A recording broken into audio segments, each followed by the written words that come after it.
Good morning, everyone. Thank you for joining us today. My name is Raul. As you already know, we are here or Rigo and I, we prepared some material for you all regarding our experiences with the secondaries and a little bit about the interview process for us. We'll introduce ourselves in a little bit, but just again, we'll probably get more people trickling in as the presentation goes on.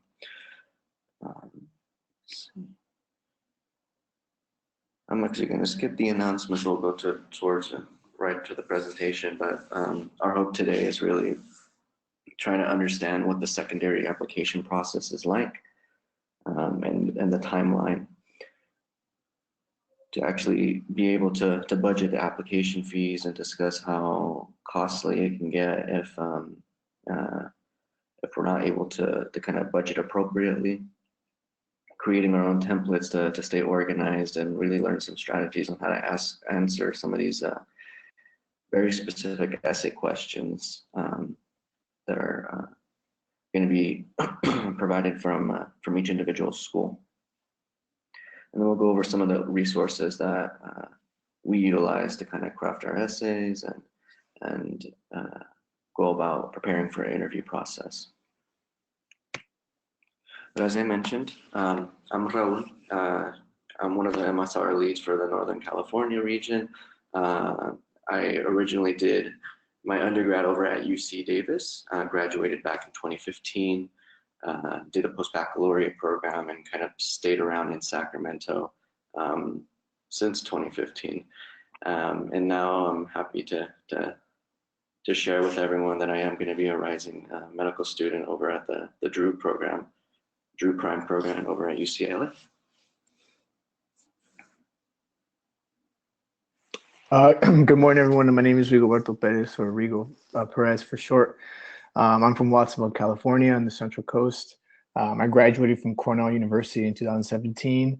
I was also a MSR cohort member in 2018, and I'm also a rising MS1 or medical student year one at UCLA Prime LA, the Westwood component.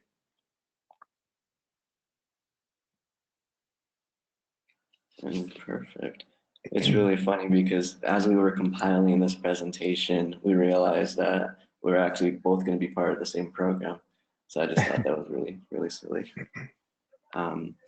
But yeah, we both were part of MSR. Rigo was one of the participants, and at the time I was also helping facilitate some of the meetings. And we stuck to the program, and look where we are now. But as we mentioned, throughout the presentation, if you guys have any questions, feel free to add it into the chat room. We'll give an opportunity for questions towards the end as well. But I think we go ahead and get started with the bulk of the material. So at this point in time, I mean, for anyone that's starting the application process, you should have already had a professional email set up, and we'll go more into details about our own processes for this, but also create like a medical school Google Drive, something where you can store all your documents in one place. That way you always have access to it and you don't run into the issue of your computer crashed and now you have to write everything from scratch all over again. So it keeps a secure copy of all your writing components for the application.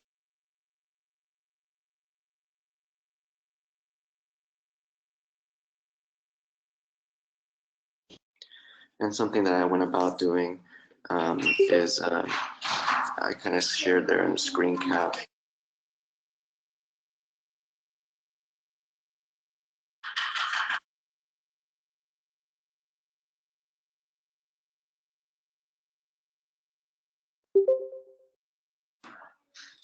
Sorry, having some technical issues.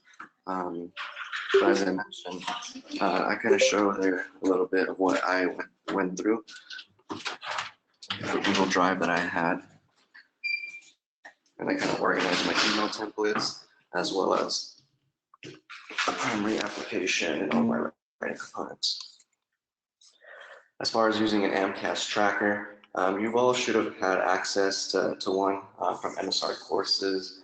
I believe Rosemary and I shared our own method of tracking the schools, but as you can see, the way I went about it was just selecting the school. I considered MCAT ranges and put specific deadlines to keep myself organized. Yeah, so as Raul was mentioning, organization is essentially key in this secondary application process. So this is an example that I that kept me organized.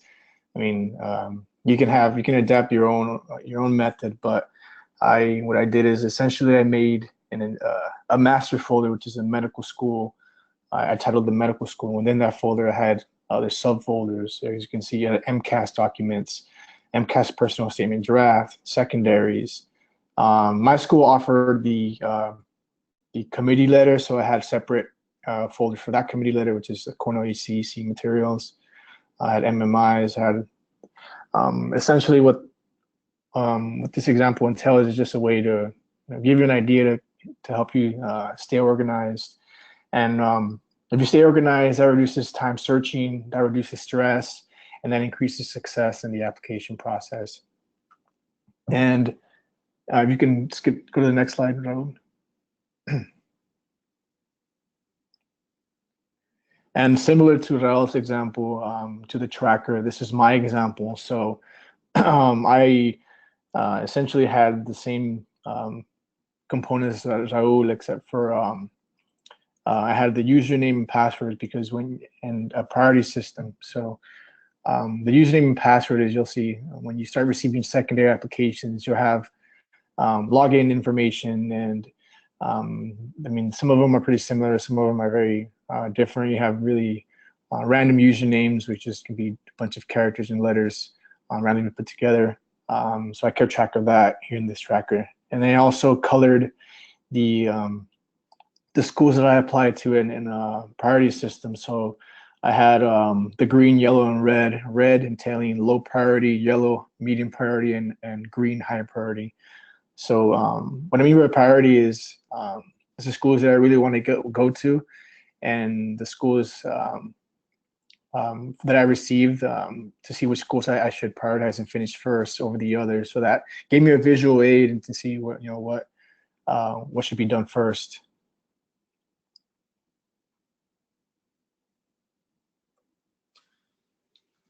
And at this point in the application, I mean, you all should already be aware of what different steps it takes to compile the overall AMCAS application. So hopefully you've already applied for the fee assistance program. We'll go more into detail on that, but it's really crucial and saves a lot of money later down the road. You should have already had AMCAS scores and start beginning to fill out the AMCAS application itself, which is a lot of identifying biodata, personal statement, all the writing components, letters of recommendation, transcripts, and eventually submit the actual AMCAS. But right now, most of you should have already submitted or are nearing submission of that primary application. If you've already submitted, congratulations. Hopefully you've already started doing some pre-writing for those secondaries if you haven't already gotten some. But today's focus is going to be mostly on secondaries and what happens after the secondary. So we'll touch a bit on the interview itself. All right. So regarding the secondary application,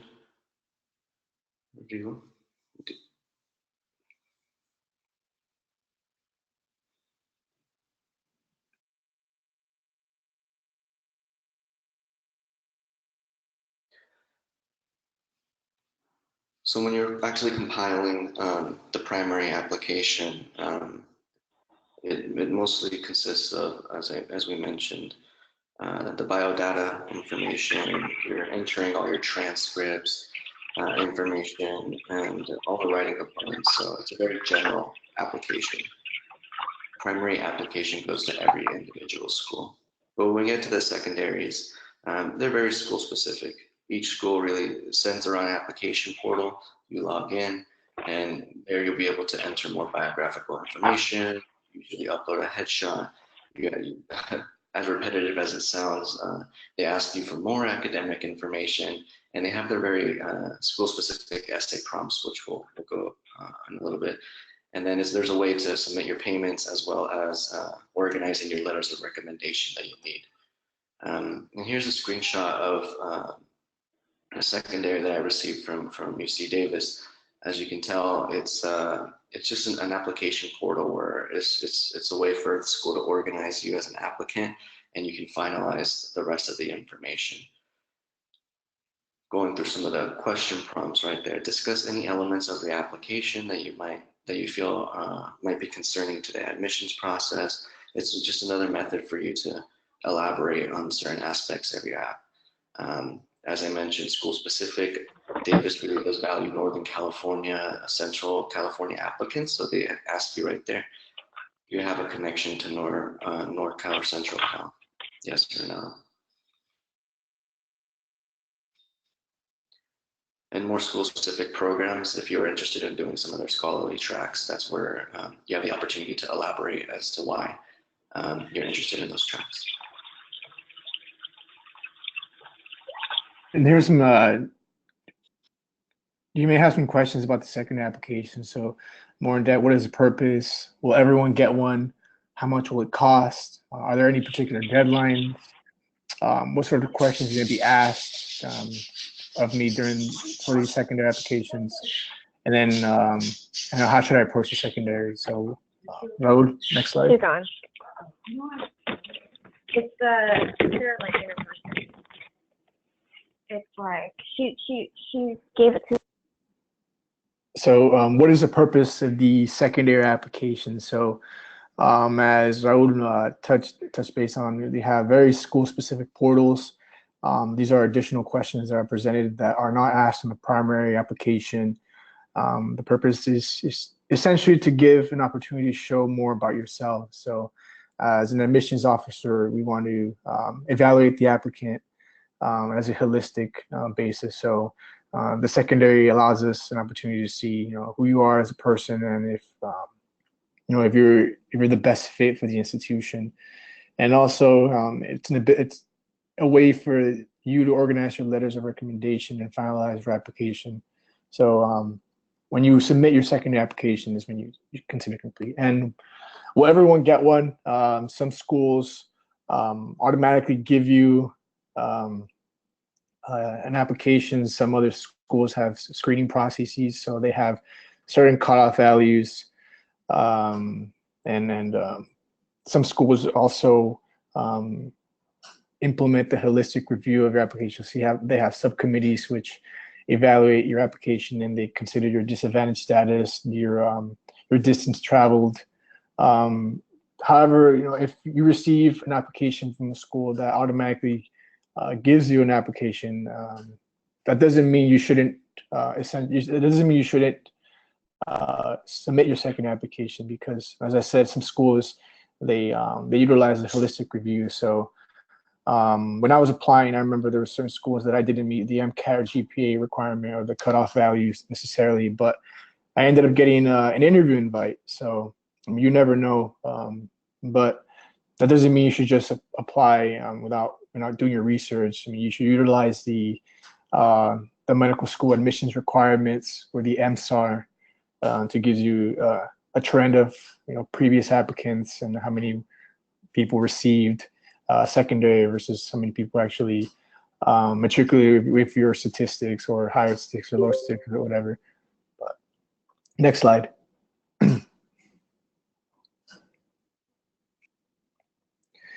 And the other question is, how much will it cost? Because unfortunately, this entire process can be a little daunting financially. But as Raul mentioned, you do have the fee assistance program, the FAP program, which will essentially waive most of the secondary applications. There's a handful of schools that didn't waive the application, but The prices range from $95 to $125. I believe Tufts is like around 125. UCLA is $95, and it ranges depending on the school. And some schools give you your financial status. You could also email them asking for some sort of financial aid or a waiver.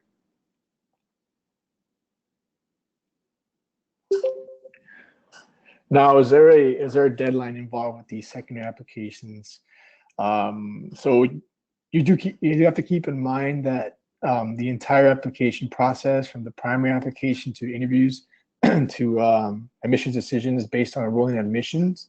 So what that means is that the earlier you're sending your materials, the higher I guess the better chance you're going to get into the school.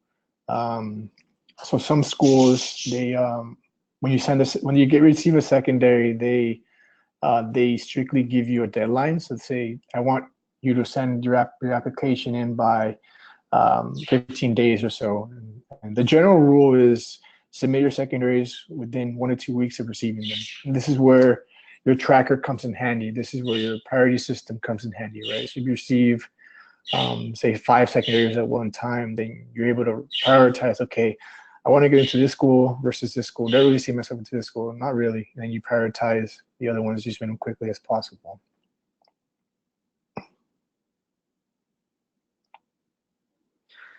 And I do want to echo that really pay attention to the emails that the schools send you, and always check your spam folder.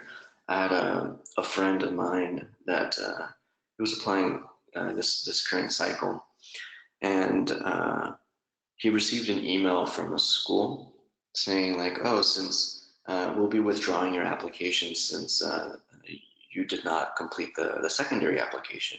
And he was like, wait, what? I didn't get a secondary. So he went back, filtered his email, checked through his spam, and yes, he got a secondary application soon after submitting his app.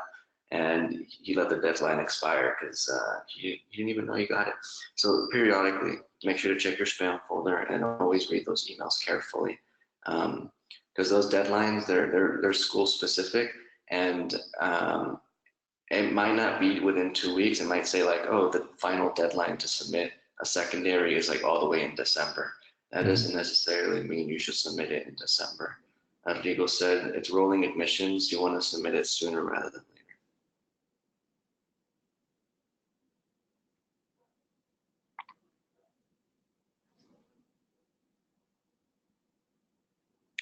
And as a reminder, all that information that we were talking about, it's all located at the medical school admissions requirements page. So that's something you have access to if you got the fee assistance program waiver. But you can see whether or not the school screens, what criteria they use to screen, that secondary application deadline, when they start sending them out, whether or not the secondary is waived with the fee assistance program.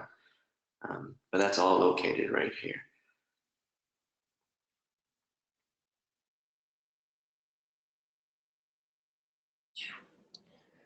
And what are some questions that may be asked of the secondary application process? So there are essentially, I guess you would categorize two different types of questions. So you have the broad or common versus the random situation, and you have the school specific. So some schools, they ask you very broad questions. So for example, they ask you, tell us about a time in which you faced a difficult situation, how you addressed it, and what you learned from it.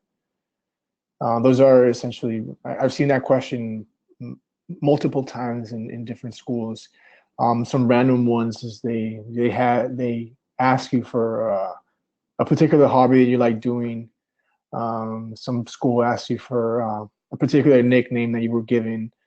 So as I said, it could vary. It could be very broad or common. And and then the school specific questions is they often present you with a little excerpt, so like the mission statement of the school, for example, and then they would ask you later, how do you fit the mission statement, or how will you contribute to the school climate as a medical student?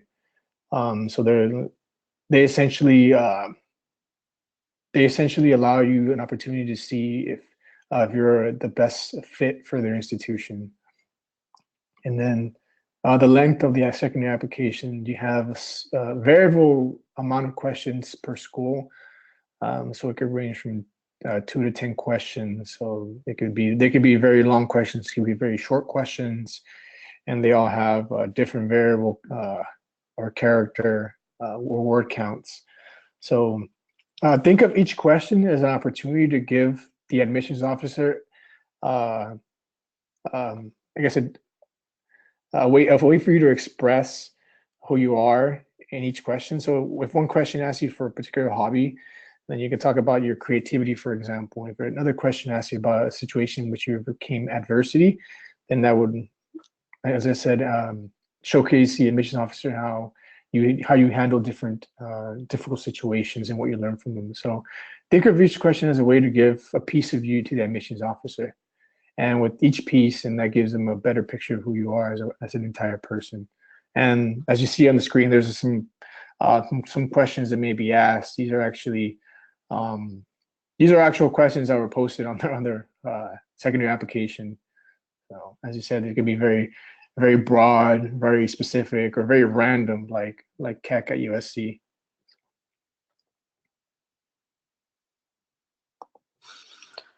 I see a question. Is there an average length character? Again, it's very specific to the school. You can see for UCLA's, it's an 800 character limit for that question versus Michigan State University. That one gives you up to 250 words, which is significantly longer.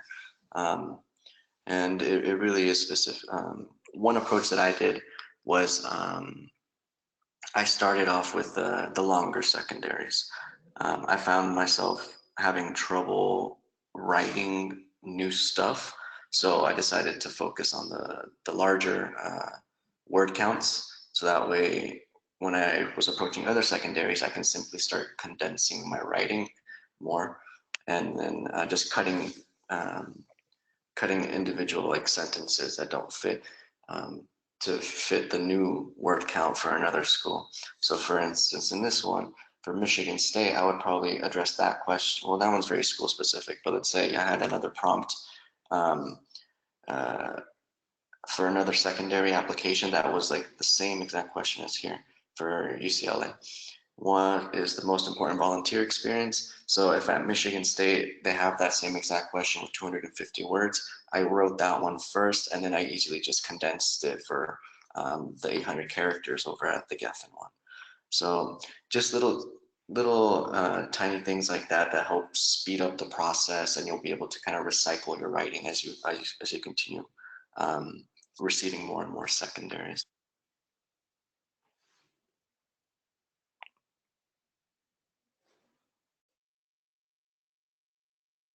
And when we send out the slide material, I just want you guys to read through this. This is basically an excerpt from the director of the postbac program over at Johns Hopkins. I gave it a read, but it talks about how to really make the secondary, your answers for secondaries very unique, incorporating your own experiences from your CV, and really bringing out all those values that the schools may be looking for, bringing that out into the response for the secondary. You guys can read that when you get a chance and get the slide material at the end of the meeting.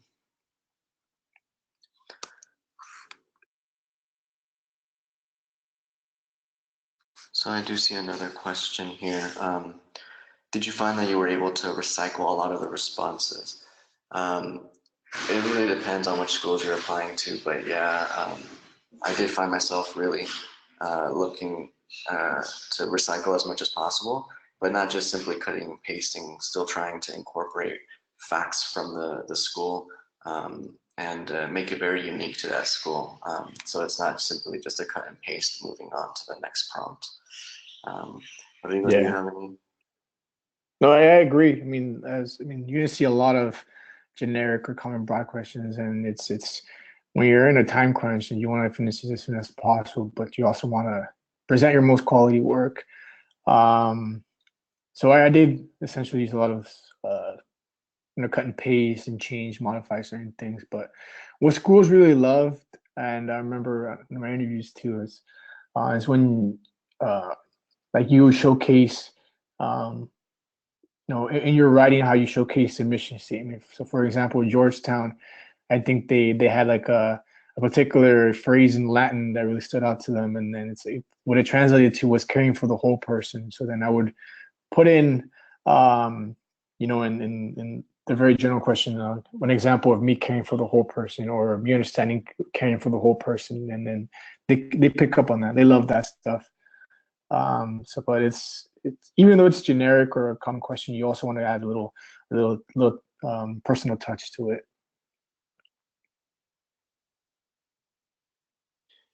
And as we've been mentioning, since there is a time crunch for these secondaries, you might get them all immediately, like 4 or 5 back to back automatically, or they'll just start rolling in after your application is verified. I actually know people that submitted already.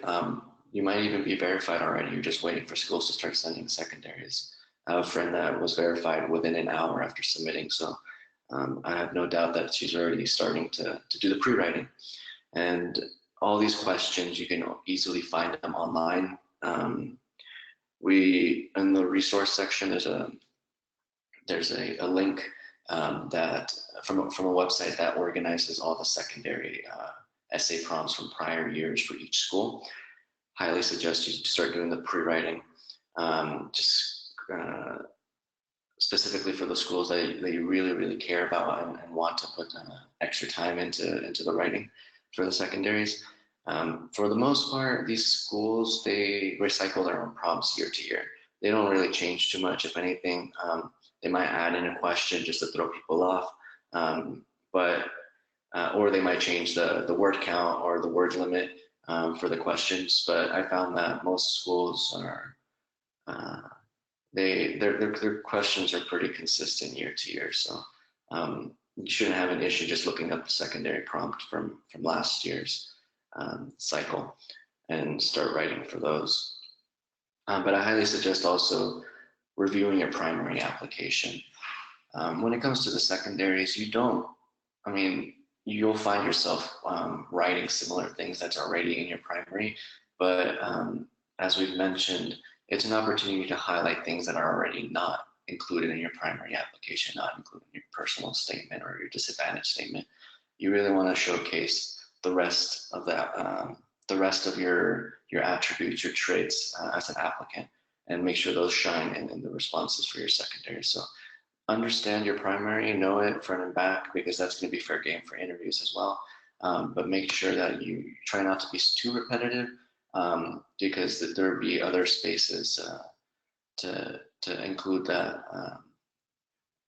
in the application process or in the interview process. Research is a big one.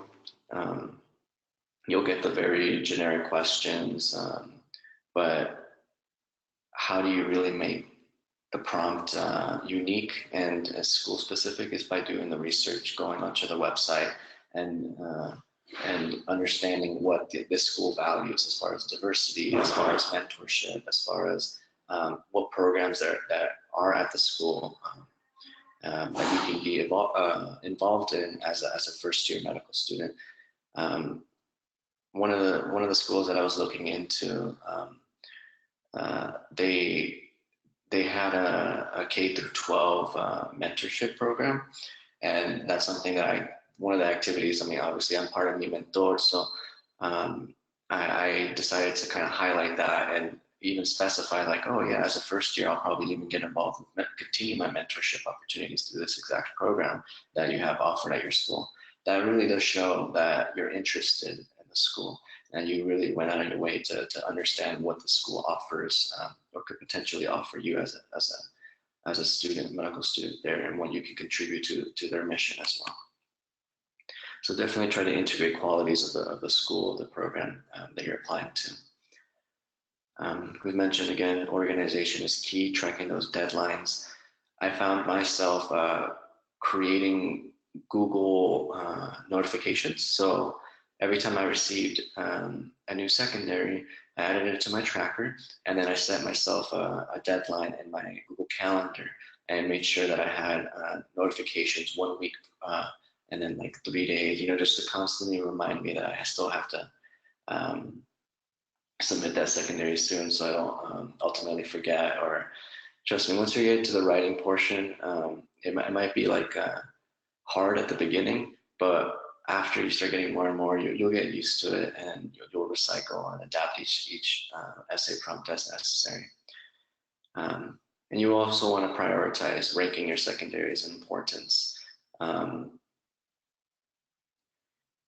We mentioned earlier, some schools, they filter you out as far as like mission based. So UC Davis, for instance, they have some academic cutoffs, sure. But I think if you receive a secondary from UC Davis, that means they really like you and appreciate what you can offer to their school. So I prioritize UC Davis. Means that they took the time to look at my application and they considered me a strong candidate. So they gave me a secondary. So I decided to prioritize that. And of course, I think for the most of people in California, they're trying to stay in California.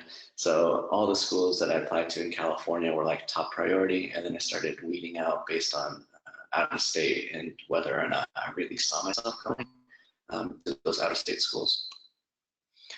And proofreading, it is going to be a timely process to do, well, at least for myself. I'm a slow writer, so I knew that going into the application cycle. So I actually didn't get too many people to proofread my own writing, but I highly suggest that you do that, because after submitting some secondaries, I found mistakes, and you don't want mistakes in these secondaries.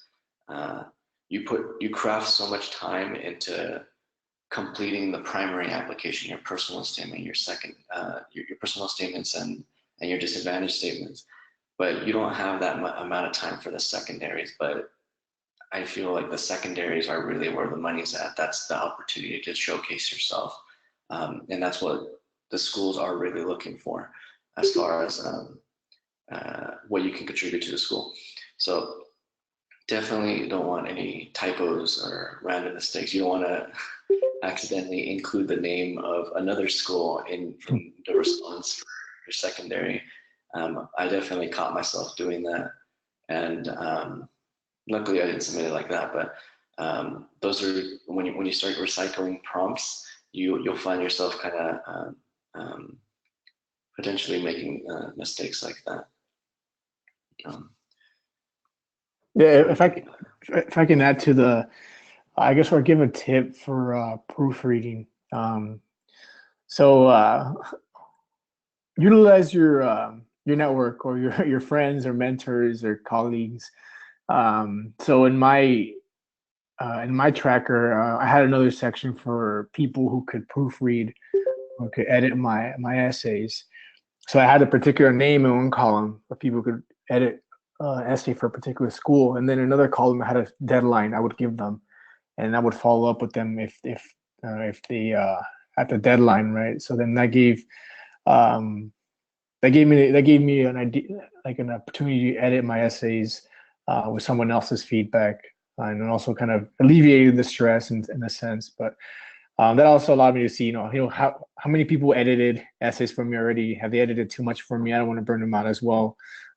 So that's just a tip to help you proofread and keep you organized in your tracker, to have a particular section like that. Exactly.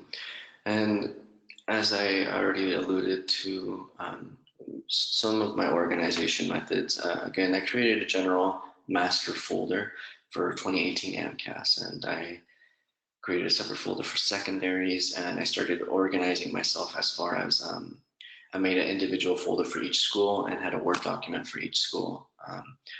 And entering the application cycle, I had done the research for the secondaries. I copied all the prompts from the prior year and added those to my Word document and just started writing down my ideas. I really kept, I said this at the beginning of the program, to keep drafts of all your writing as you were compiling your personal statement and your disadvantage statements, because all that writing, I mean, you put the time into writing it, and if you're, you can easily just reuse that writing that never made it to the final draft of the personal statement, the final draft of the disadvantage statement. You could be using that writing in your secondary prompts. So I did that. I actually have, I don't know if you see there, I call it my graveyard. But those are just like little bits and pieces of writing that never made it to the final drafts, and I just kind of go to there to see if I can utilize or reuse any of that writing. Other than that, though, I mentioned I decided to knock out all the California schools first, and kind of just went down that way. Prior putting a larger emphasis on the secondaries that have the larger word count, because again, writing for me, it takes me a while, and I felt that having like a final, like I think UCLA's is like one of the longest secondaries. They have so many questions, especially if you're applying to the prime program. It's like well over like 10, 12 questions, I think. So I decided to tackle that one first and have like substance, solid writing. And once I completed that secondary, the rest of the questions kind of came a lot more quicker for me, because I already had like put in so much time and like submitted a solid prime application. So that writing, I knew it was already solid, and I can reuse it in other portions of secondary prompts. So that was just my general approach for the secondaries. Ultimately, I ended up applying to about like 20 schools, and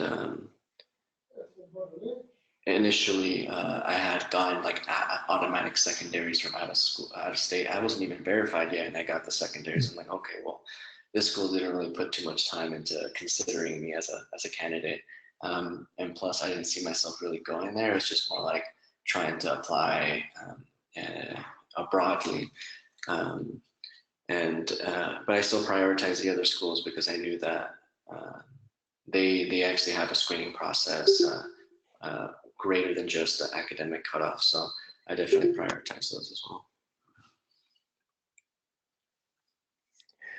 Yeah, so what I thought was the hardest of tackling these secondaries, the hardest thing was remembering what I have done in the past and how my activities can help me answer these prompts. So if you think about, like back in freshman year, like it's kind of hard to remember, specific dates and how long you were involved in a particular club, what types of awards you received, and particular experiences, right? So what I did is I made a timeline of event documents. That's on the left side here of the slide, and I categorized that by year, organizations I was involved in, experiences I had done, any awards or accomplishments, and then I also have summer experiences. So I made a timeline of my undergraduate experience, and you can even add post-bac if it applies to you.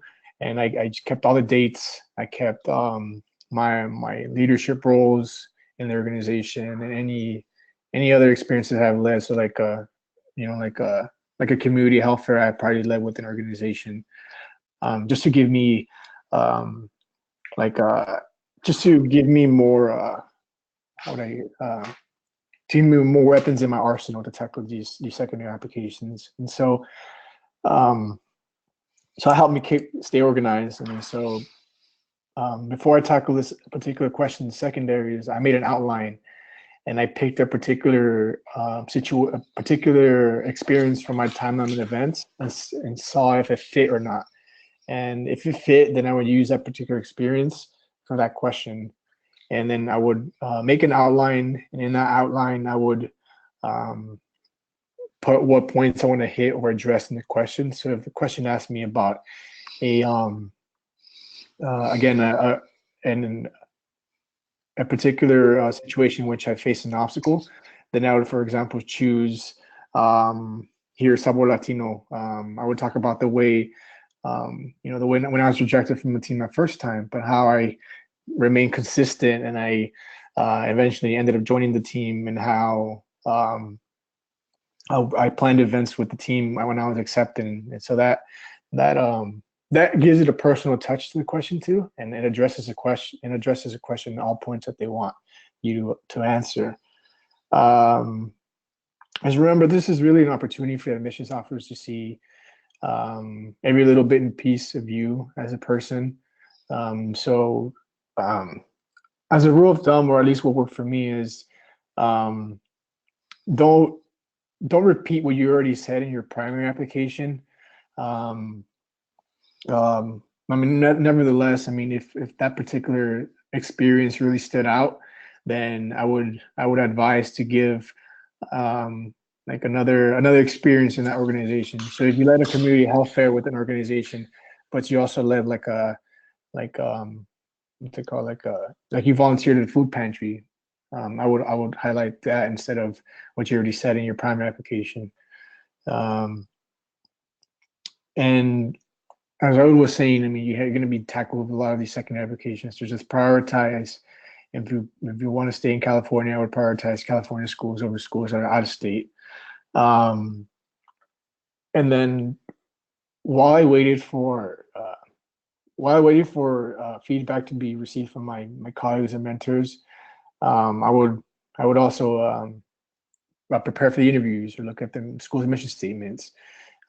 This is and we'll touch on interviews later on, but this is just a way to maximize your time in this application process, because it's a lot to take in a short amount of time, but it's doable. You remain organized. And one thing I guess I want to add also, maybe Rigo, you can touch on it as well. But at least for myself, I was working at the time. So after having submitted, I transitioned to full-time employment.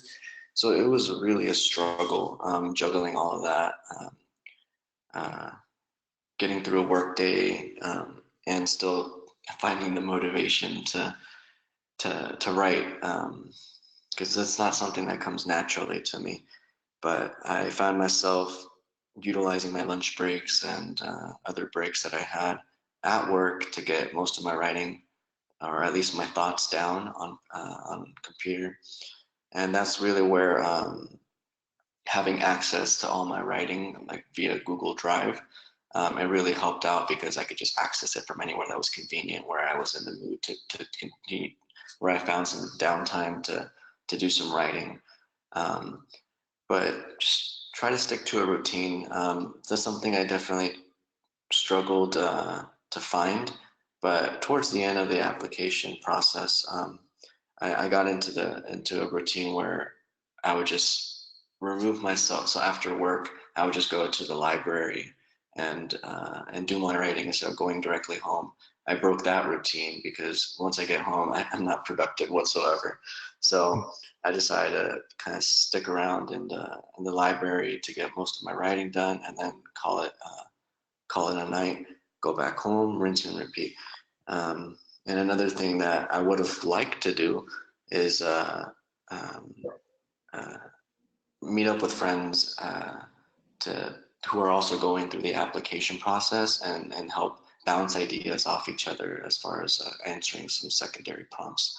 I have friends from the MSR cohort last year that they would meet up together to do secondaries at a coffee shop, and that's kind of how they got through the secondary portions. Because again, the application process itself, it can be somewhat isolating, and not many people understand, like from your friend, family members, not understand what exactly you're going through, especially if you are working, you have other responsibilities you have to tackle. It helps to really do it as a group, do it with other people. So if you do have that environment available to you, definitely utilize it. Yeah, I think you definitely hit key points. I think motivation and a routine and consistency is very important. Yeah, and when it's hard to juggle all this stuff. I mean, if you're full time or part time, employed, it's hard. But what worked for me is I would tell myself, okay, after work, like I said, very concrete action. So then I would say, after work, I'm going to this to this coffee shop at this time, and I'm going to get, I don't know, like this coffee to keep me awake or whatever, right? And I'm going to get this done for today. So then that gave me like a picture in my head, like I need to get this done. This is where I'm going to go. This is where I'll be at.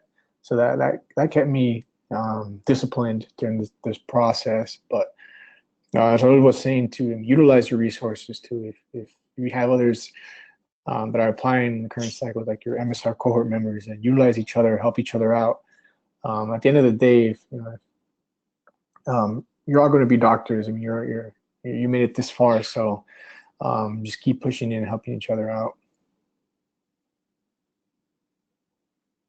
And now, so what's next? After you submit a secondary application, what happens next? Or what should you do next? First of all, congratulate yourself. It's a long haul, but congratulate yourself. Start prepping for other secondaries, or finish up the rest that you have pending. If it's your last one, just relax, take a deep breath, and get ready for interviews. Sometimes I know it's you can get kind of anxious or overwhelmed, but you want to hear back as soon as possible from schools. But do not email schools asking for an application status update. Some schools will only allow you to do that after the interview process is done. They have very strict rules about this, and they'll tell you at interview date that they only accept that they may or may not accept application status updates after the interview. But do not email the schools asking us or saying, "Hey, when am I gonna hear back for an interview?" And then thank your colleagues, your friends, your mentors for editing your essays. I mean, they're also part of the process and helping you get into medical school. So thank them. It takes a village really to make it through this process itself. And then update your tracker. Have you completed the school secondary application? Yes. That adds or that alleviates some of the stress and associated with the whole process. And if you see more check marks off the tracker, that makes you feel a little more relaxed, a little more accomplished. And then after you submit your secondary, use your network. So if you and this is a little different from asking for an application status update. What I mean is if you met a admissions officer at a conference, at the Student National Medical Association conference, SNMA conference, for example, then send them an email. And if you really establish a personal relationship, send them an email and say, "Hey, I just submitted my secondary application to schools. I'm really looking forward to, to hopefully becoming a student in the near future. Like I really felt like I fit in the institution." You never know if that person is still in the admissions committee, or that person, what role they have in that entire process. You never know. I mean, you may receive an interview by just that particular relationship. So utilize your resources and follow up with mentors and colleagues. And with that being said, UC Davis pre-health conference is coming up, and I found that very useful to walk around to individual school tables that I apply to. And as Diego mentioned, there's going to be a big portion of time where you're going to hear silence from the schools. You're wondering, oh, did they even receive my application? Yes, they did. But they have so many other applicants to go through, or applications to go through. So it's going to be a timely process. But at the conference, I had the opportunity to meet with the admissions. Most of the time it is admissions, people that are actually on the admissions, not just doing outreach with the school. And I asked them, like, oh, do you have any say, like, oh, how late are you guys interviewing till? Are you still reviewing applications for interview offers? And some of them, they asked for my own personal information, AMCAS ID information, so they can look up my application right there and then. So it's a really great opportunity to not just only network, but also speak to someone that's in the admissions process and get, I guess, what you would call an ally during the application process for that specific school. So I think that the health conference was really beneficial for me, and I think it's the first week of October. So look into it if you have.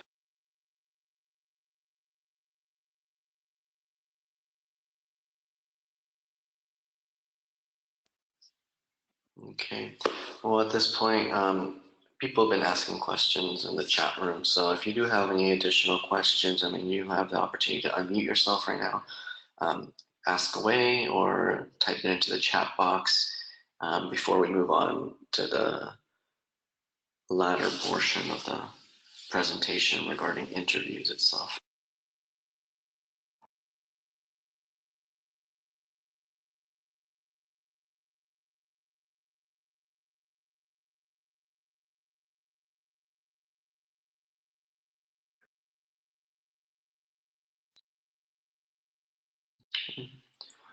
So if anyone does have additional questions, I can go ahead and type it into the chat box, but we'll continue going with the introductions to interviews. So taking a look at the timeline, so we had just submitted our secondaries, and ideally that should be happening around now, June, July time. Then we have August. So interviews, I think you can, around the August time, you start preparing for interviews. I think interviews, the first few interviews offered are actually in August. So ideally you had submitted your application I have a question. June 1st. Oh yeah, go for it. Yeah. Yeah, so this is more related. I don't know if I know we're talking about the secondaries, but this is a little bit more related to the primary application. I don't know if that's okay. So basically, my question is: once you designated like a letter writer to the school that you want to, like, to one of the schools, and you submit your primaries, is it possible to change it, to change the writer, recommended writer, or just I know it's possible to add more writers, but is it possible to change it, or is it you're restricted to sending that letter from that writer to that school? I don't know if that makes sense. Just so I can understand a little better. So you're asking if after you designate a letter, after you add a letter to your AMCAS, you're asking if you can change the specific writer? Yes. I'm not too sure you can. You would have to add a separate entry. I think you would have to add a separate entry for the new letter writer. I don't think you can edit. I think there was some schools have particular what they're called deadlines for the institutions, and what I mean by that is some schools, they receive the letters at a particular time period compared to others. They have very different timelines. I think on AMCAS, you're on the primary application, you're able to assign letter writers to particular schools. I don't remember if you can remove them. I know you can edit them and add more. Um, I'm not sure if you can remove them. That's a good question. I think I have a similar issue when I was applying, but I had a committee letter, so it was all or nothing, right? So I would send in all letters, but yeah, I let's think look into it, and then yeah, we'll get back to you. Okay. Thank you. no Of problem. course. So I have a question here. How did you go about getting secondary waiver for schools? Did you email directly? It's an automated process. So when you log into the when you log into the secondary application portal and create your account, username, login, it should already have registered that your fee, that you have the fee assistance program, and it says usually secondary fee is waived. It's pretty automatic for most schools. I did have one or two schools where I had to take a screenshot of my processed FAP website on the webpage, and then they did it manually. They waived it. But I think it's a pretty streamlined process for most schools.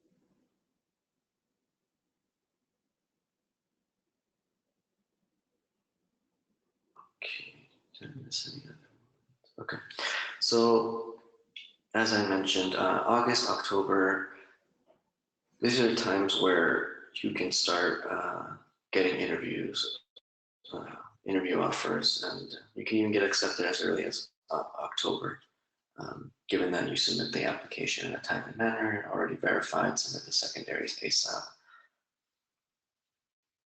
But all the way through April, you can be getting an interview offer. I have friends that interviewed second week of April. And it really is dependent on the school, how late in the application timeline they go for interviews. But I think most schools end interviewing April at the latest, because by April 30th, schools have to make admission, or applicants have to make a decision as to which school they want to commit to. And that's when usually waitlist movement starts occurring, early May to August. And you can get accepted up to like 1 week prior to medical school. And it's a very random and long process, but if you're waitlisted at a school, it might be that they tell you during interview day, like, oh, we've given admissions notifications to students like 1 week before orientation. And it's crazy to think like, oh, you go through the application process and now you have this admissions offer. But those are special circumstances.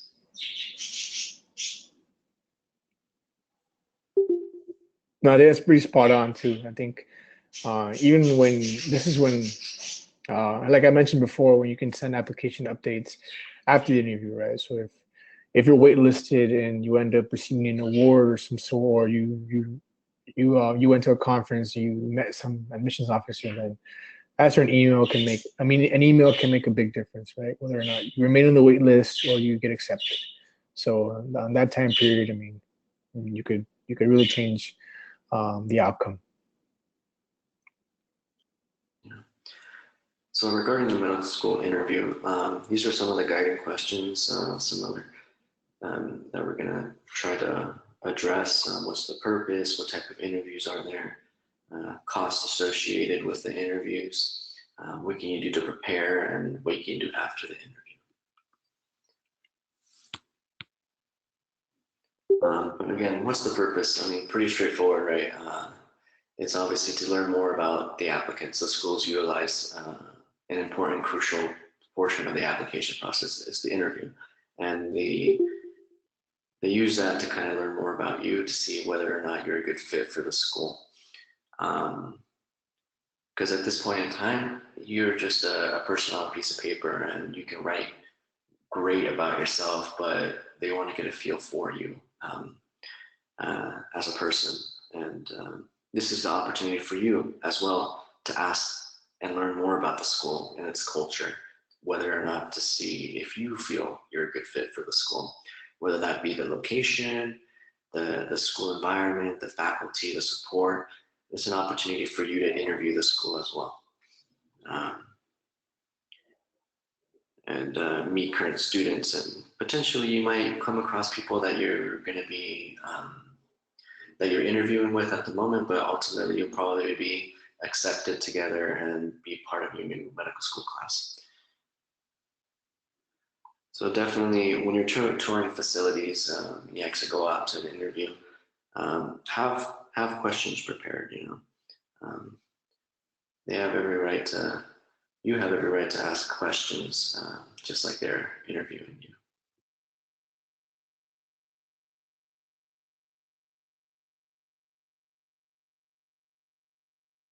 Okay, so what types of interviews are there? So the common one, it's always been what's called referred to as the traditional interview.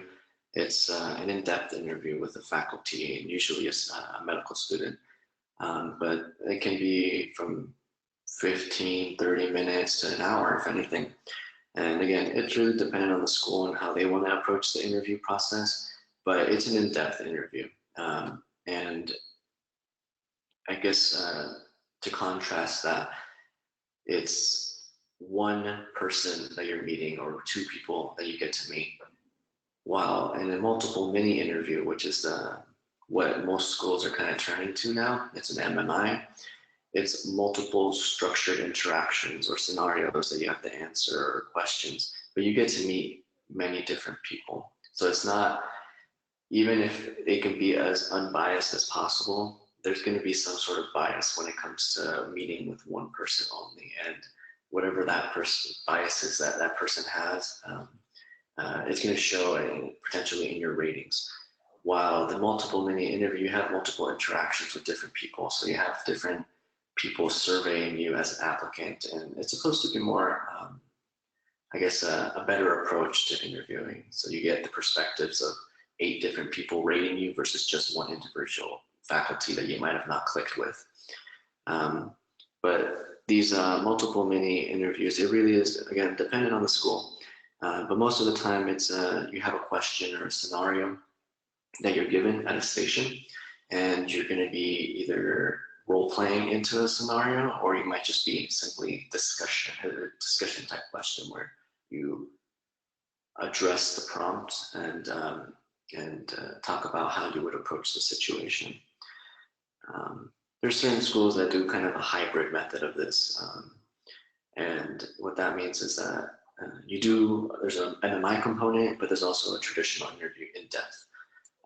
Yeah, if I may add too, for the hybrid, there's I guess another component too. There's some schools that have they're not that many, but there's schools that have like a team building exercise. So you can be paired, or you could be grouped in a group of like 5 students or 10 students, and you have to solve a particular scenario or situation. So the purpose of that is for them to gauge your team, your communication and your capacity to work within a team. And then going back to the traditional interview, so you can have a blind interview, meaning that the interviewer doesn't know anything about you. They don't have access to any of your files. So it's an interview where if they don't know what institution you went to, they don't know your GPAs, they don't know what activities you were involved with. And then there's also the open file. The open file interviews, meaning that they do know what you're involved in. They do know your GPA. They do know your activities. So it's just different types of traditional interviews. I mean, they're essentially the same. It's a one-on-one or students, or one-on-one with admissions faculty, or one-on-one with the student, or a panel of interviewers. But there are different types of traditional interviews. Yeah, that's a really good point, because when you are preparing for interviews, I would say ideally you might change the approach and how you answer a question depending on whether it's open or closed interview. Again, if someone doesn't know anything about you, of course, when you're talking about this one experience, you want to give context to the experience before you start going into your response. But if it's like, for instance, an open interview where they've already read your entire application and they know everything about you, you don't have to focus too much on the context, the details of where you're coming from, and you can just go directly into answering the question. But it definitely does, your approach would change depending on whether it's an open, closed, traditional, multiple, mini interview, or whatever it is. And you can usually look it up on Student Doctor Network just to see what other people experiences was with the interview. You can ask the admissions office itself to see if it's open or closed, or what type of interview process they utilize.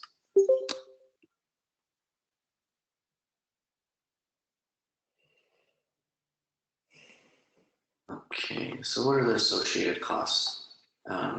It really depends on the location. Again, in-state versus out-of-state, one's obviously going to be a lot more convenient for you. If it's also varying the timing. Sometimes you get an email notification that you get an interview offer, and it's a couple weeks out, while others are like months out. So you have plenty of time to plan. And when you're looking to fly to Michigan, for instance, and you get an interview offer and it's like, oh, it's actually 2 weeks from now, you're probably not going to find a good deal for flights. But if you get scheduled like a few months out in advance, you can actually plan it out and go about making it the most affordable trip. Or if you know other people that are going to interview there as well, making it more budget friendly by doing your traveling together or your lodging together.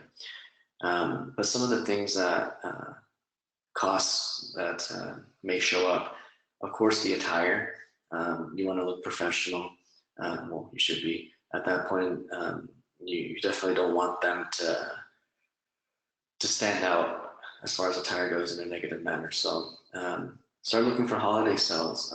I know the other day it was like a random Wednesday, I got a text from Macy's saying that there's currently a sale for suits. And though I'm done with the application process, it doesn't hurt to look out for a new suit, you know.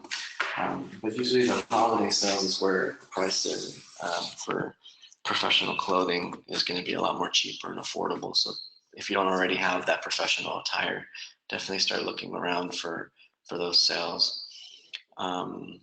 Traveling, as I mentioned, I utilize Skip Lagged because if you are not familiar with the website, it's basically helps you book or find more of cheaper flights that you can utilize. So there's also the Expedia and Orbitz or whatever, all those other ones. I went Southwest. If you don't fly Southwest, I encourage you to do so. It's because when it comes to the interview process, I mean, you're going to be booking your flights, and most of the flights that you'll find is that they are non-refundable, and if they are refundable, usually they upcharge you a little bit more, so you have to drop like an extra 100 to make it a refundable flight. And you never know, something might come across. Like, for instance, I found myself considering canceling an interview because it was getting too costly. But at that point, I had a non-refundable flight, so I'm like, I already paid for the flight. I guess I have to go, kind of thing. But for Southwest, though, it tends to be relatively cheaper than most flights, but they do allow you can cancel your flight, but you at least get credit for it. They don't refund it, but you can use it for future flights. And I found that really helpful. Lodging, look up Airbnb. Most schools offer student hosts, so you get hosted by a current medical student. And that's usually offered. They tell you via the emails that you get from the school, like how to go about signing up for student host. And I didn't utilize student host myself. I did have friends at certain schools where I asked, like, oh, can I just crash at your place? And that's kind of how I approached for some schools. But I did meet people on the interview trail that they tried to use student hosting, and ultimately they weren't successful in getting that. Like, they were never given finite details up until like the morning of or the night before for student house, so they kind of ended up getting a hotel anyways. So just know it can be a hit and miss for the student host programs that some of the schools have. And I put a new credit card there too, because this is something that I realized well later in the application cycle, but it is going to be costly, especially if you are paying for secondaries. If you're not qualified for the FAP program, you'll be paying out of pocket for each of those secondaries, and those add up. Might as well add it to a new credit card that you applied for, because usually, depending on the card, you can rack up a lot of bonus points, travel points, or whatever the credit card is offering. You can get a lot of bonus, and since you're going to be charging it anyways, might as well just get something else out of it, you know? So I would have gotten a Southwest credit card because I can be building up my travel points so I can use them later in the future. But that's something that I didn't realize I could have done, but it's something that I would suggest if you're already looking to get a credit card or or just to charge and keep everything organized and charge everything in the application cycle onto one single credit card. And then also, believe it or not, some organizations, they offer like travel awards or scholarships for flights. The Hispanic Association for Colleges and Universities, or HACU, they have a program called the Lanzate Travel Award Program. And I'll add the link right now in the chat, but they offer you free flights. So all you need to do is just submit an application and the reasons how this travel award will help you in your academic pursuits, and just share a little bit about yourself. But that's one opportunity to to alleviate some of the costs associated with interviews. Another one is the Summer Health Professions Education Program through the Robert Wood Johnson Foundation. They have scholarships for students that are applying to medical school, and if you're going to become a medical student too, they have those opportunities. So a quick Google search would also help out in terms of reducing some of the costs.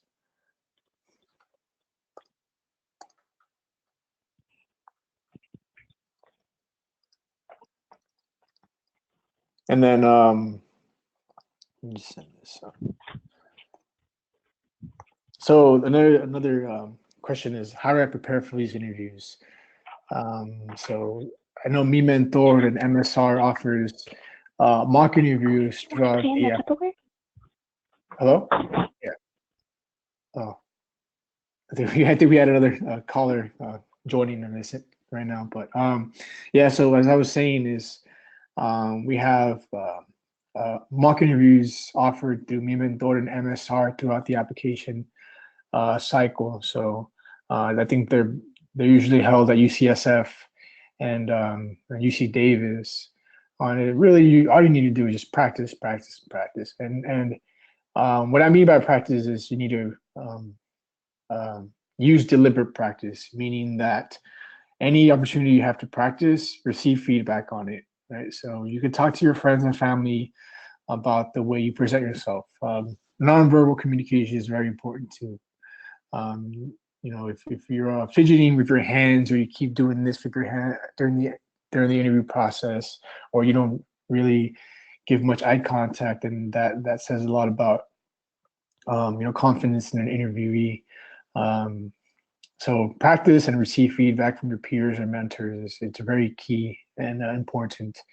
Also, know your entire application, your primary application, your secondary application, the responses, and your resume and CV. Because as I said before, a lot of these applications or a lot of these interviews are often open files, so they know a lot of the activities you're involved in. So if they ask you a question about an activity in freshman year, and they ask you about a particular instance, it's fair game for them to ask that. So you need to be able to understand and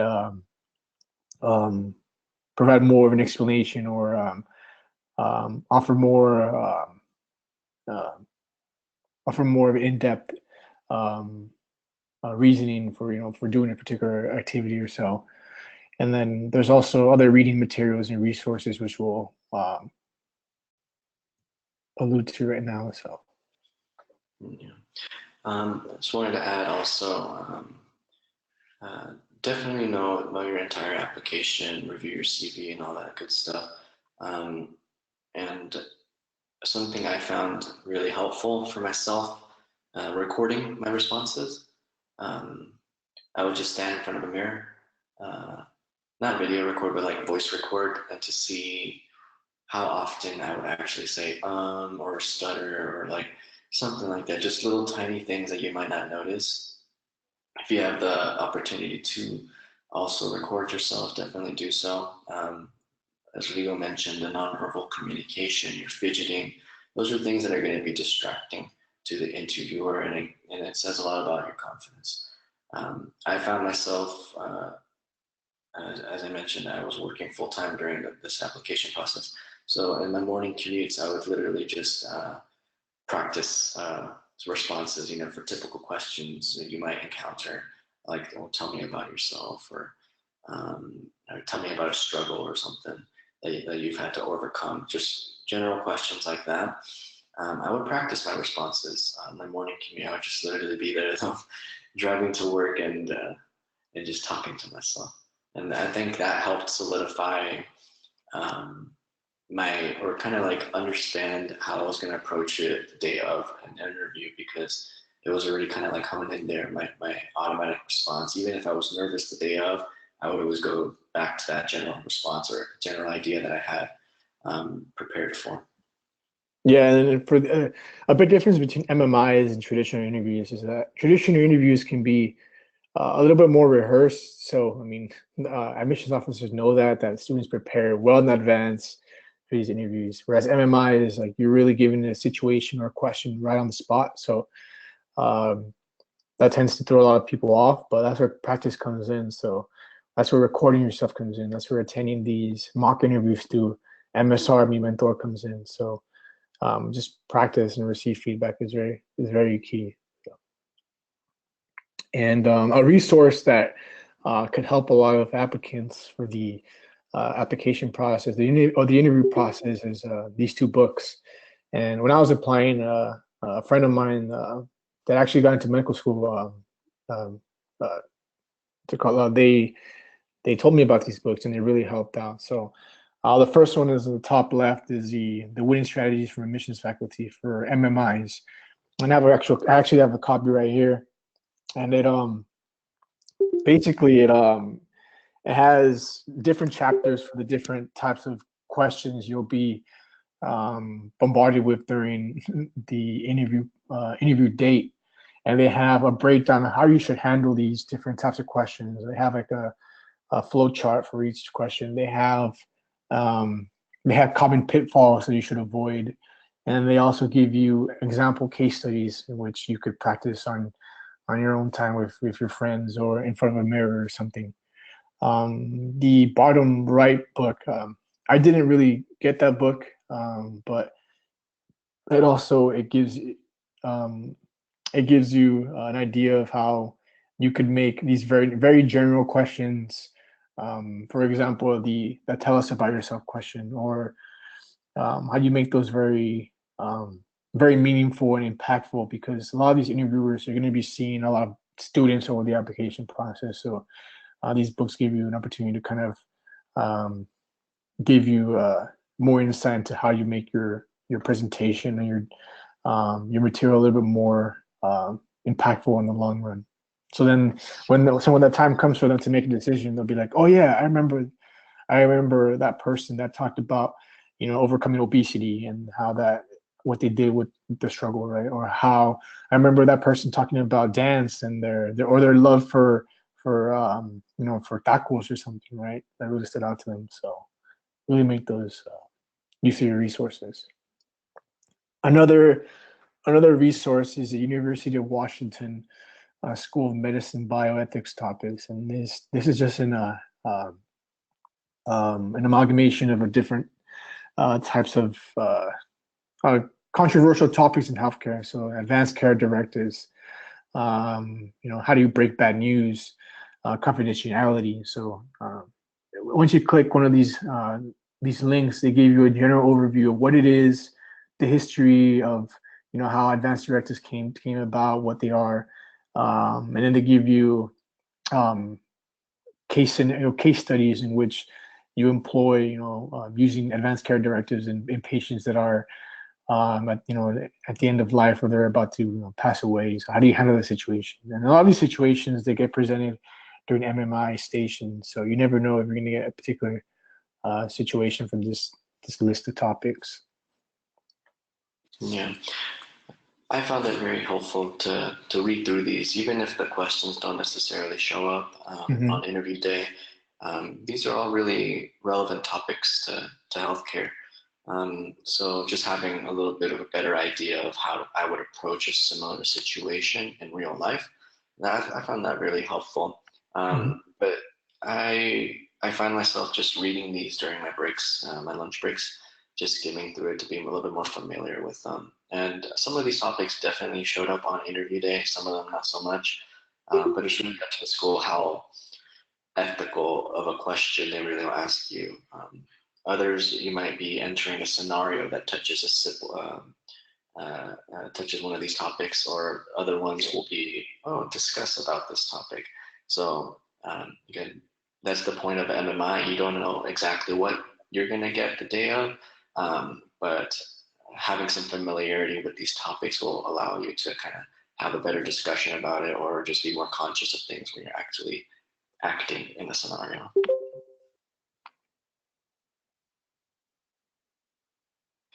And something I found useful too was this guy. Again, all these links, resources will be provided to you in the PowerPoint itself.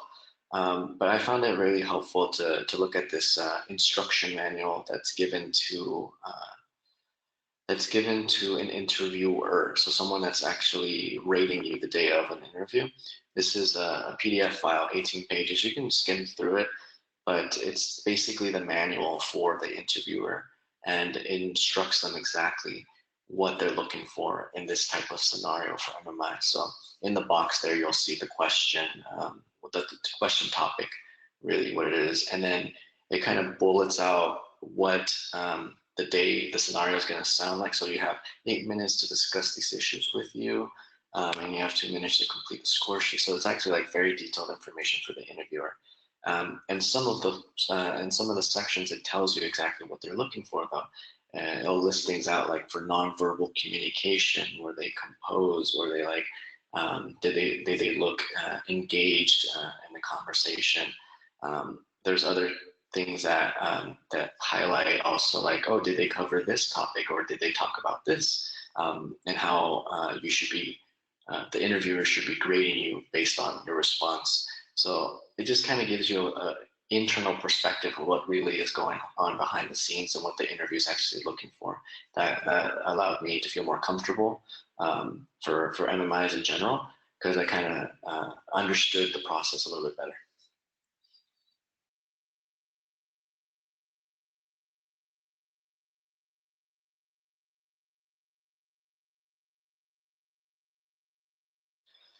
Okay, and what can I do after the interview?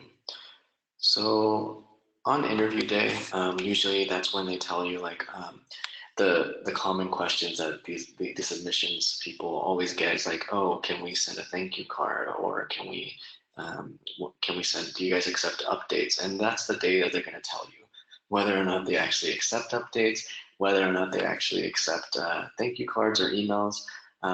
Whatever they say, listen to them, because you don't want to be pestering the admissions office email or constantly calling to get a status update when they already had told you on interview day exactly when to expect hearing back, or they told you that they don't accept any thank you emails or updates, and yet you're still calling about, or you're trying to send them an update. That reflects a little negative on you as an applicant, and I wouldn't want to go down that road, especially since you're still waiting on an admissions update.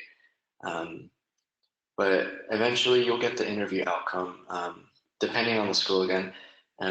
If they accept thank you emails, then go ahead and send them. It doesn't hurt, but most schools tell you right up front, like, it's not necessary or a requirement for the school. But if you really clicked well with one of the interviewers that you had a traditional interview portion, and one of the professors you really clicked with, you can simply ask for their contact information, send them a personal email saying like, oh, thank you regarding this discussion that we had, or thank you for the opportunity. And it's a nice, pleasant email, you know. Will it hurt? Probably not, but it definitely can better your chances or help.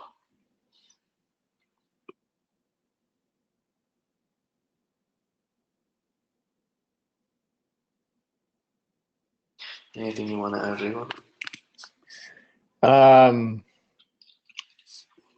No idea. That's pretty much it. I mean, it's.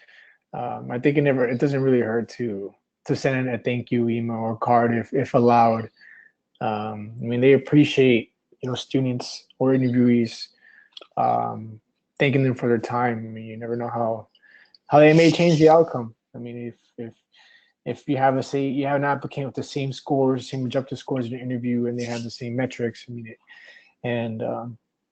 it may come to like a personal thank you note that may change, the outcome, whether or not you get accepted. So you never know. It doesn't hurt. What I did is I actually bought a little packet of thank you cards before I started interviewing, and I would have templates already set up, but I also would add very specific talking points that we had during our interview, and I would mention them in those thank you cards. So if we talked about, I don't know, like their research in medical school, and I would mention that, oh, thank you for answering the question about your research about so and so, and I hope to, maybe someday, if you're interested in doing research with them, and say maybe someday work in your lab or something, or see patients alongside. So, and then it doesn't hurt. It doesn't really hurt you.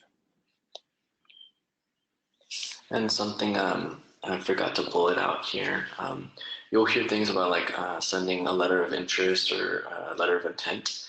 So when you hear that, it's basically meaning like you're either waitlisted or you're still waiting to hear a final admissions decision from the school.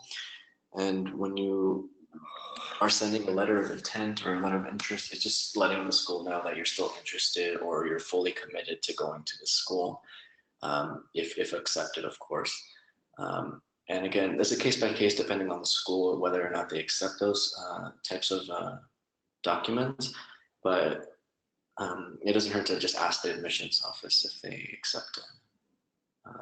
It's a common question that they'll have, so they already know. But it can definitely support your matriculation into a school, especially if you are like, this is your top choice, #1 school. You let them know some updates and that you're still genuinely interested in their program. Okay, any questions? Feel free to type them up in the chat.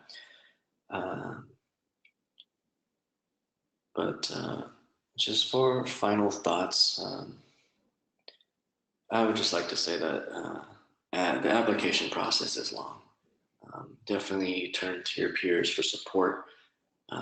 It's going to be a grueling process, and you're probably going to be taking on multiple responsibilities during the application process. But try to reach out and stay connected with your network, your peers, and don't do the application process alone. Do it with friends.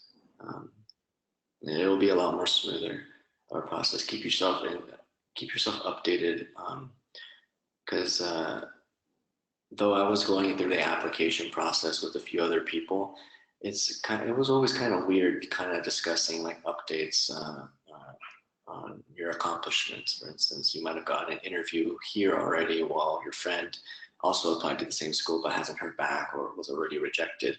Those are difficult like things to discuss with your friends when you're going through the application process, but also know that they're going to be happy for you as well if you get an offer elsewhere. So I just say keep yourself updated and be conscious of that when you're talking about your own application process, because you might have gotten accepted here, but a friend of yours that's also going through the application process hasn't really heard back, or something, and they might not be in the same position that you are. So just be conscious of that when talking to people.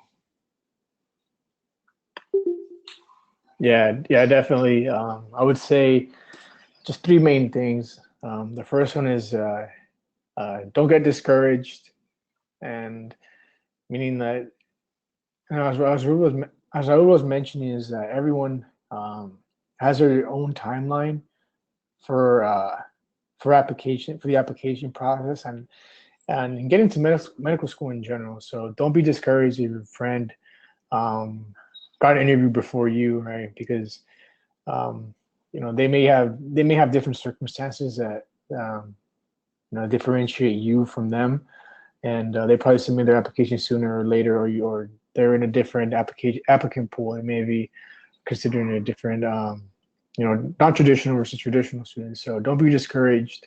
Just keep pushing forward and keep working hard. And then the second point is stay motivated. Find something that you love doing during this entire process. If you love going out for runs, just to de-stress and do that. If you need to take a break from running applications and do that, and then come back to it. The secondary applications isn't your life. I mean, you have other things to take care of. If you have a family to take care of, you have that. If you have financial responsibilities, and you have that to take care of, or if you're still in school, then you also have that to take care of. So don't worry if you don't finish secondary like a day after the 2 week time frame. Still submit it, right? It doesn't hurt to submit it. So stay motivated, do something you love. And the third part is always thank others that have helped you along the way, because I mean it takes a village to get to where you are, to where you're headed. So don't forget where you came from, and remember why you started. You know, why you decided to apply to medical school, why you decided to become a physician, right? Whether it's for your family, for your community, for yourself. Remember why you started, and that will keep you motivated as well. So this entire process is long, but it's worth it, and it also helps you reflect on who you are as a person. So it definitely allowed me to reflect, as to who I was and what my values were in life, and that helped during the interview process too. It's like when I did the secondaries, I had to really dig deep into who I was in the person and what my experiences showed to admissions officers, and that helped me really gauge, my responses during interviews. So just keep at it, stay strong, and it'll be worth it. And sí se puede.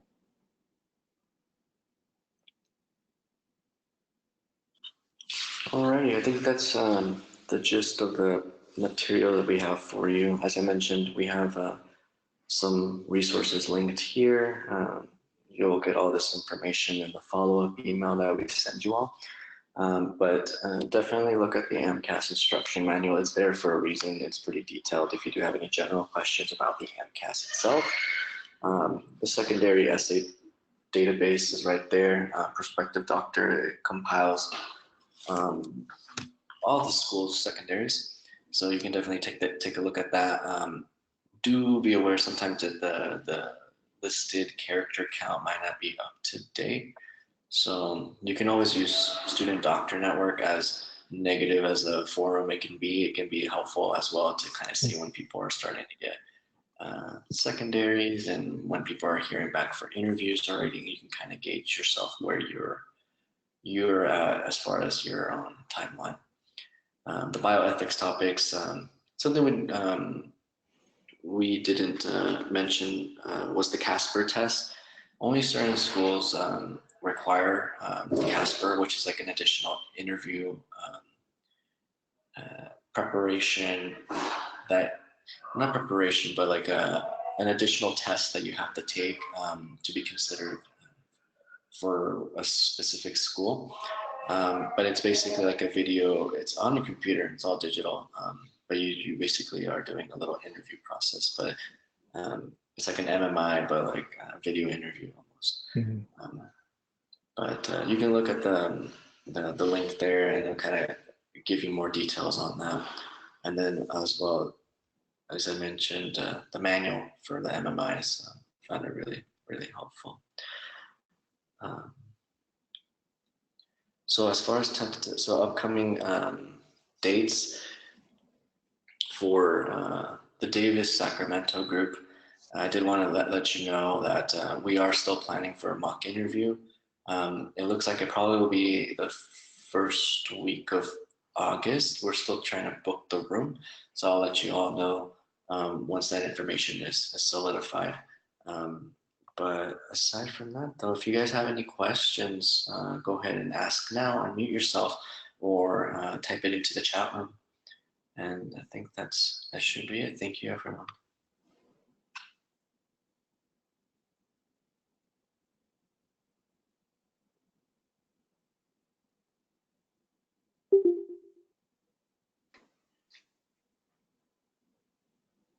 Awesome. Thank you both. I'm going to go ahead and stop recording now, but thank you guys for your time. And that was really great to hear.